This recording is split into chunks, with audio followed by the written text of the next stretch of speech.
ko, itong si Marcoleta, nawawala na talaga siya sa kanyang hulog. Di ba parang akala niya lahat, alam niya, akala niya lahat, magaling siya, akala niya lahat siya na. Di ba? Nanguna sa HOR, abogado ng Senado, lahat. Parang feeling niya, siya na talaga yung magaling. Hindi ko talaga mag-gets na bakit mo inuuna yung impeachment ni Vice President Sara Duterte. Senador ka na ng bansang Pilipinas. Supposedly ang tinatrabaho mo, yung pangako mo. Di ba? Ano yung pangako niya? Free electricity bill. Dapat yan yung inuuna mo. Naggaling-galingan na naman itong ob-ob na ito. Kung mapapansin ninyo doon sa bahagi na video na napanood natin, akala mo kung sinong magaling. Akala mo kung sinong marunong. Pero syempre, bago natin simulan yan, isang mapagpalang araw muna po sa ating lahat mga kapatid, mga kababayan at mga boss.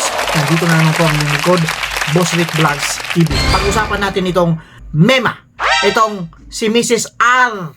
Ito yung pilit na nagmamagaling, pilit na nagmamarunong at kasasabi niya lang dyan na nag-hallucinate na raw si Senator Marcoleta sapagkat dahil sa sinabi ni Senator Marcoleta na ipakukulong niya yung mga pumirma doon sa impeachment complaint against PP Inday Sara. Yan ang pag-usapan natin, pero syempre bago natin pagpatuloy ang video at mamaya bibigyan natin ng reaksyon, bati muna tayo ng isa.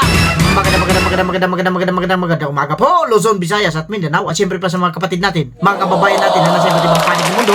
Magandang umaga, magandang tanghali, magandang hapon, magandang gabi po sa inyong lahat dyan. Kamusta na po kayo? Sana po hindi kayo ma-high blood dito sa mima na ito. Itong babae na ayaw tumigil. Ito yung sinasabi natin dito, pag binabanatan ninyo si Senator Rodante Marcoleta, araw-arawin din kayo ni Boss Rek. Nakita natin ito kaya ginagawa natin ng remat itong mga sinasabi itong ob-ob na ito. Kaya mas mabuting panuorin natin yung video na ginawa niya at mukhang lasing itong ob-ob na ito. Dahil nga sabi niya, ay, galing ako sa labas. Diba? Buti na lang, mayroon akong, eventually, sabi niya, may narinig akong hindi magandang balita about sa sinabi ni Senator Rodante Marcoleta. Yan ang panunuorin natin at yan ang bibigyan natin ng reaksyon. Ngayon, kung ready na kayo, ipasok na natin ang video. At syempre pa, mayroon pa isa yan mamaya. Yung isa na sinabi niya, tatalakayin din natin yon. Kasi, eto yung sinasabi natin dito, mga ob-ob ng mga vloggers. Sagutin ninyo itong mga ribat ni Boss Rek.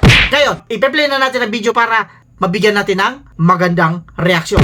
Pasok! So mga minamahal, quick vlog lang ito. Doon nga po sa binitawang statement ni Senator Rodante Marcoleta. Hindi natin nga masabi kung senador ba to ng mamamayang Pilipino or senador lamang to ng mga Duterte. Now, nagsalita itong si Marcoleta na kasyang sabi niya, itong mga kongresista daw po na pumirma ng impeachment, abay, makukulong. Wow! Ibang klase din tong ilusyon ni Senator Rodante Marcoleta. Ibang klase din siyang mag-hallucinate. Kaya nga, imbis na nasa labas ako ngayon, pinili kong umuwi ng bahay. Oo, tingnan nyo nga tong outfit natin, diba? Nagpipicture taking tayo doon sa labas. Tapos, eventually, mayroon akong narinig na balita. Nagsasalita si Rodante Marcoleta. Ano na naman ka-fake newsan to? Paano mo maipapakulong? Aber, Senator Rodante Marcoleta, itong mga kongresista dahil lamang sa pagpirma nila sa impeachment. Kasi ang gusto niyang palabasin, wala daw pong alam itong mga senador na to sa kanilang mga pinirmahan. Kung baga sa madaling sabi, parang binili daw po ang boto, ang perma ng mga kongresista. Kaya pumirma dito sa impeachment. Dapat pag nagsasalita, merong ebidensya. Total, abogado ka naman, di ba? Dapat naglalabas ng ebidensya Hindi yung haka-haka, hindi yung sabi-sabi, guni-guni. 'Di ba? Ibang klase kang mag-hallucinate. Dapat meron kang kaakibat na ebidensya. O katulad sa impeachment. Bakit na-impeach itong si Vice President Sara Duterte? Kasi merong mga grounds and violation. To be honest, if I am not mistaken, 7 articles of impeachment. So lahat yun iisa-isahin. And bago pa nalabas yung 7 article of impeachment na yan, lahat po yan hiniring. Mga minamahal, nagkaroon ng hearing. 'Di ba? From the very beginning, talagang masusing pinag-aralan, masusing kinalap ang mga ebidensya sa iba't ibang mga komite. Diyan man yan sa upper or sa lower chamber. Ganon dapat yung meron kang legit na ebidensya. Katulad sino ba itong si Mary Grace Piatos? Sino ba itong si Cocoy Villamin? 'Di ba? Ganon dapat. Hindi yung mag-aakusa ka na. Hindi kasi yung mga pumirma dyan, mga mga nabili yung boto 'di ba? Kaya posible silang makulong. Like, saan mo nakuha 'di ba, ang guni-guni or ang sabi-sabi or yung lumabas sa bibig mo na yung mga pumirma ng impeachment ay walang alam sa article of impeachment. Kumbaga parang sinungaling. Oo. Alam niyo yun yung subscription, mga minamahal. Parang auto-subscribe lang daw sila. 'Di ba? Pag mayroong inilabas, monthly, subscribe. 'Di ba? Parang ganun yung gustong palabasin ni Rodante Marcoleta. Alam niyo, mga minamahal, under oath 'yan. Yung mga kongresistang pumirma na 'yan. At hindi mo din pwedeng, okay, sabihin pa man natin na binili sila. Hindi mo pa din sila mapapakulong hanggat wala kang matibay na ebidensya. 'Di ba? Kasi nakalagay din naman 'yan sa sa konstitusyon. Para ma-impeach ang isang impeachable offense, kailangan makakuha ng perma na 1/4 dito sa lower chamber at 2/3 ba, if I am not mistaken, dyan sa upper chamber. Nagigets ninyo, mga minamahal? Ito si Marcoleta, naging naman to may alam naman to sa batas. Yung function ng upper and lower chamber, alam nyo naman na bicameral yan, may implementary courtesy yan yung mga yan. So para saan pa?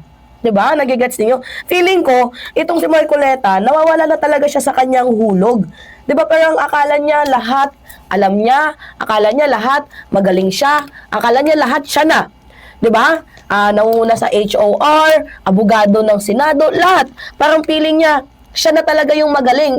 Hindi ko talaga magets na bakit mo inuuna yung impeachment ni Vice President Sara Duterte. Senador ka na ng bansang Pilipinas. Supposedly ang tinatrabaho mo yung pangako mo. 'Di ba? Ano yung pangako niya? Free electricity bill. Dapat yan yung inuuna mo. 'Di ba? May nagawa ka na bang batas? Yung priority bills mo na isakatuparan mo na ba? Nakakaloka tong si Rodante Marcoleta, or baka naman tumatanggap ka ng confidential funds. Oy, nagtatanong lang ako. May natatanggap bang confidential funds itong si Rodante Marcoleta kung kaya't gano'n na lamang siya magtanggol dito kay Sara Duterte? Kasi madaming mga nakikita ko nagko-comment, huwag ka namang masyadong magmagaling, Senator Rodante Marcoleta. Unang sabak mo pa lang sa Senado, mukhang may something ka na, 'di ba? Sabi pa nga dito, ikulong yung mga senador na yan. Sabi pa dito sa nag-comment, tanggalin si Rodante Marcoleta bilang impeachment judge ng isang impeachment trial. Sabi pa dito ng isa, parang hindi ka naman naging kongresista, 'di ba? Tama nga naman. Di ba naging kongresista din naman itong si Rodante Marcoleta? May nag-comment pa dito, tell it to the Marines. Di ba? Sabi dito, sana i-demanda naman kongresista si Marcoleta ng lebelo na magkaalaman kung sino ang dapat makulong. Makulong ang makulong. Uy, oo. Pwedeng wala kasi siyang ni-name drop dyan Di ba? Walang binigay na name drop itong si Rodante Marcoleta kung sino yung mga nabayarang mga kongresista. Sabi niya lang, meron daw pong mga pumirma na hindi daw alam yung kanilang mga pinirmahan. Ano yun? Nanggaling ba yun sa sino ba yun, mga minamahal? Yung doon sa Mindanao? Nakalimutan natin yung pangalan Bukod kay Lagdameo, meron pang isa Di ba yung lumaglag sa team ng Alyansa? Yun, doon ka ba kumukuha ng source? Nagtatanong lang, doon ka ba kumukuha ng source ginawang source ni Amy Marcos? Sino ba yun? I forgot the name, mga minamahal. 'Di ba? Yung lumustay ng pera ng Alyansa, 'di ba? Yung ibinulsa yung pera ng Alyansa, tapos sinasabi niya na kaya daw po natalo yung Alyansa doon dahil sa mga kongresistang pumirma ng impeachment. 'Di ba? Yun yung nire-reason nun kaya natalo. At saka yung ibang mga kongresista daw doon kaya pumirma kasi hindi alam yung kanilang mga pinirmahan na iipit at ginigipit daw. Galing ako sa labas, bigla akong pumasok dito kasi may narinig akong balita na mga sinabi ni Senator Rodante Marcoleta na mukhang nag-hallucinate na ito. Yan ang babanatan natin ngayon. Yan ang bibigyan natin ng reaksyon na sinabi nitong si Mima. Mima sabi lang. Kaya eto na, nag-hallucinate na raw si Senator Rodante Marcoleta dahil sinabi niya na ipapakulong niya ang mga pumirma ng mga kongresista. Ano naman ngayon sa'yo? Ano naman ang pakialam mo? Ibig bang sabihin, mas magaling ka pa kay Senator Rodante Marcoleta? At pinagyayabang niya pa na galing siya sa labas. Mukhang galing sa gig itong na ito. At tignan nyo naman yung attire. At may nagpa-picture pa raw sa kanya. Utot mo blue. Tingnan nyo, parang lasing kung magsalita. Napansin niyo? Nananaginip ka. Ikaw ang nag-hallucinate.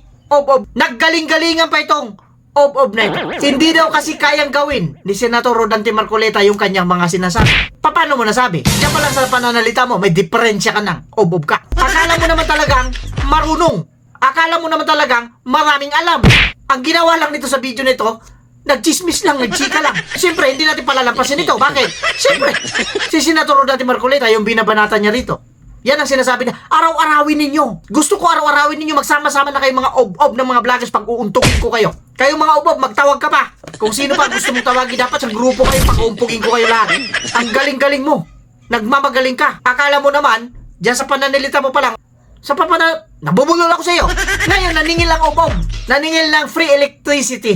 Ang kapal ng muka. Kayo pang may gana ang maningil na kayo nga hindi bumoto. Bakit? Anong karapatan ninyo maningil? Ni hindi nga kayo bumoto. Ni ayaw nyo nga manalo yung tao. At ngayon, nanalo na. Ngayon, maniningil na kayo. Ang kakapal ng mga mukha ninyo. Mga ob-ob kasi kayo. Kayong lahat. Mga ob-ob ng mga vlogger. At sinabihan niya pa, baka tumatanggap ka eka ng confidential fund. Galing kay BP Inday Sara. Ako'y nagtatanong lang. Ob-ob. Ginagamit mo na naman yung tanong-tanong para hindi ka mayari. Kasi mga iyaking kayo. Mabuti lang kayo pag kayo. Halatang mema. Halatang mema. Mema sabi lang. Mahaba yung kanyang video. Kaya lang, pinutol ko na sapagkat mukhang lasing ito.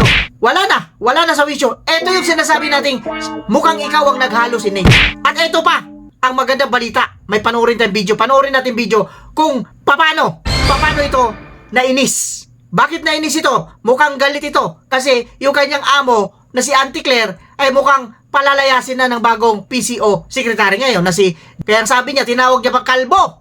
Kalbo naman talaga ito. Pero tinawag niya kalbo. Siyempre, sa galit niya yun. Panoorin natin ang video at mamaya, bibigyan natin ng konting reaction. Ito, ayan na. Alright mga minamahal, so ngayon nga po pag-usapan natin itong ginawang balasahan sa loob ng Presidential Communication Office sa pamamagitan ng ating panibagong PCO Secretary na si Dave Gomez. Oo mga minamahal, ewan ko ba? Aray ko. Diba? Nako. So kabilang na nga po sa unang nag-submit ng courtesy resignation dyan ay itong si Attorney Claire Castro. Kasi nag-set na po ng deadline itong si Calvo. Itong si new PCO Secretary Dave Gomez. Yan kasi putak kasi ng putak Napansin ninyo? Mukhang galit itong ob-ob na ito. At sinabihan niya pa na itong si bagong PCO Secretary Dave Gomez, ito pa daw yung madaldal. Hindi kaya kayo na magkaparehas kayo ng amo mo? Ngayon, dahil sa pinagre-resign na itong amo ninyo, itong anti-clear ninyo, galit na kayo dyan sa bagong inilagay, bagong na-appoint na PCO chairman na si Dave Gomez. Dapat Castro ako ng Castro. Gomez. Galit na sila. Mabuti lang sila pag kanila. Pero ngayon kasi papalitan na at mukhang magre-resign na ito at mukhang nagpasa na nga ito ng resignation letter. Bye-bye. Bye-bye. Mga upob kasi kayo. Masama ang loob ni upob na masibak ang kanilang anti-clear. Yan ang masasabi natin dito. Ob-ob pa more. Ob-ob pa more. With that, kagaya na sinasabi natin dito, sana po hindi kayo na-high blood dito sa pinalabas natin. At mag-comment kayo dyan sa baba kung ano yung masasabi ninyo. Kung hindi pa kayo nakapag-subscribe dito sa Boss Rick Vlogs TV channel, mag-subscribe na kayo para dumami tayo kasi hindi tayo papansinin ng mga yan. Sinasabi ko na sa inyo, hindi tayo papansinin hanggat kukonti ang bilang natin. Dapat marami tayo para pansinin tayo ng mga ob-ob na yan. Lalo na itong Mima sabi lang. With that, kagaya na sinasabi natin dito, mag-ingat tayong lahat, pero lang, shoutout nga pala sa lahat ng mga nagpapa-shoutout, mga viewers, silent viewers, subscribers, at syempre pa mga ob-ob ng mga vloggers, mga bashers. Kasali kayo dito, shoutout sa inyo, mga ob-ob kayo. Kagaya na sinasabi natin dito, mag-ingat tayong lahat, pero lang sa mga taong ob-ob. Ob-ob. Ob-ob.